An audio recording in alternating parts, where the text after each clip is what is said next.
some sugar cookies and a cup of coffee with me. But I want to tell you about these sugar cookies. They're not just any sugar cookies. They're my Aunt Betty's sugar cookie recipe. So I'm going to quickly show you how to make them while we talk about a little bit about Aunt Betty. The recipe is in an old community cookbook, and they're called Stir and Drop Sugar Cookies, and it's submitted by Betty Dodge. She was married to my Uncle Enos, and she was a godly Christian woman, just the best woman you'd ever know. And she passed away last summer, and she lived to a good old age. Uncle Enos is still living. He's a spry old man. Here we go with our cookies, though. We're going to start by putting 2 eggs in this bowl.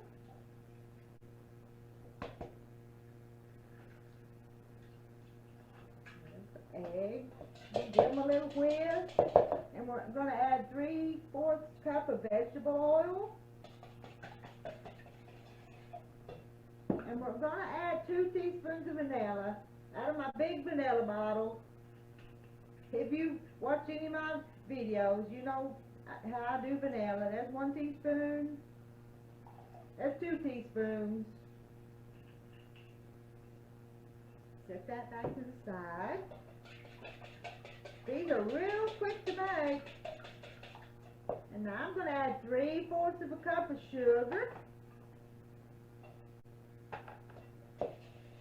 I've got the oven preheating to 400 degrees. I'll show you in a minute how we make them, how we put them together.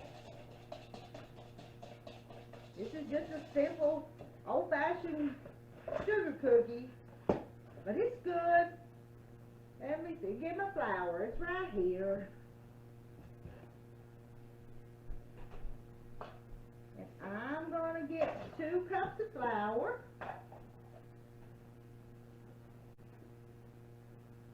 There's 1. There's 2. Let's get back out of the way. Now we're going to need baking powder and salt. 2 teaspoons of baking powder.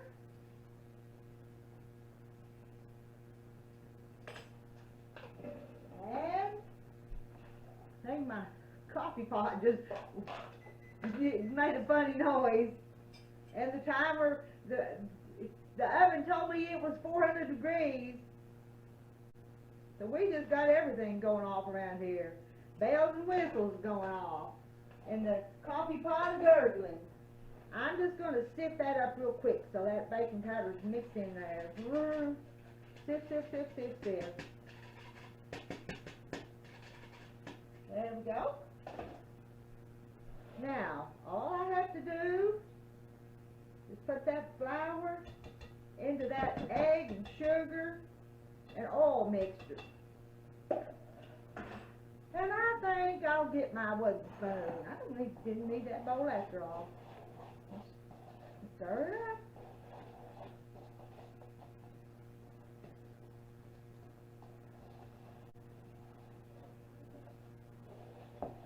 How easy is that?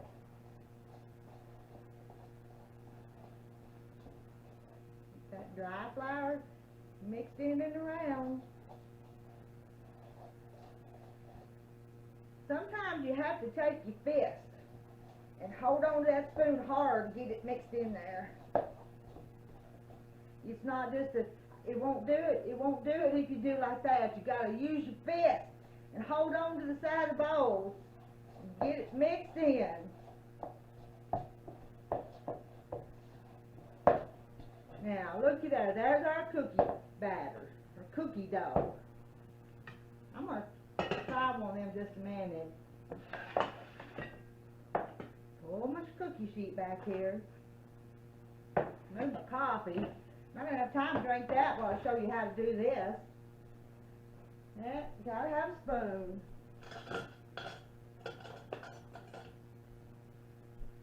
I said they're stir and drop sugar cookies.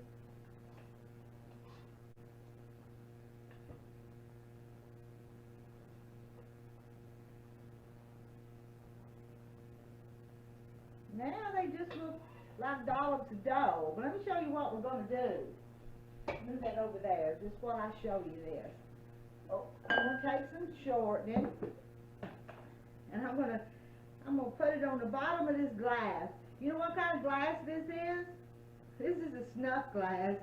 Do y'all youngins know what a snuff glass is? But it's flat. You can use any flat bottom glass.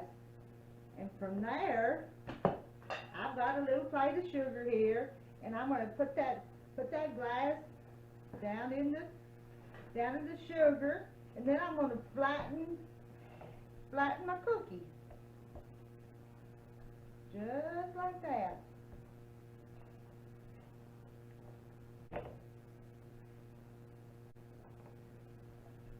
You can flatten them more or less. I'm just kind of...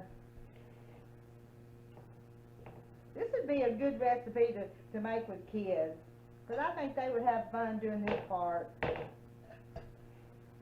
Because I kind of like doing this part.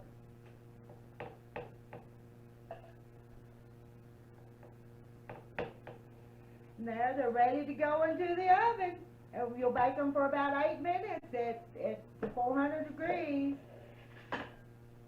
And this is what we'll have. Now I made these ahead of time, but I'll try one. Like I said, my husband says every time he sees me on one of these videos, I'm eating. Make a little coffee go with it.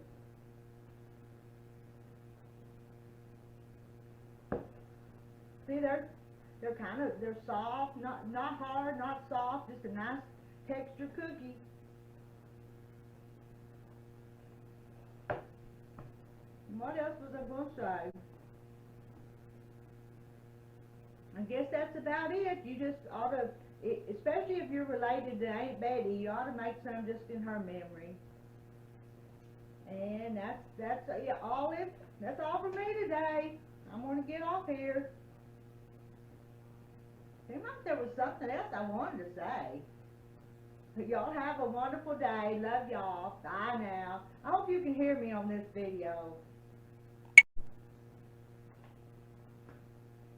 I come back to tell you one more thing. Don't throw your bread sacks away. They make awful good storage for cookies and things like that.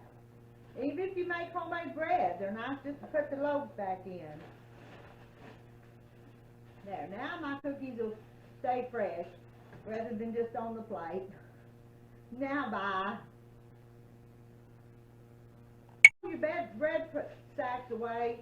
They make awful good storage for cookies and things like that. Even if you make homemade bread, they're nice just to put the loaves back in. There, now my cookies will stay fresh rather than just on the plate. Now bye.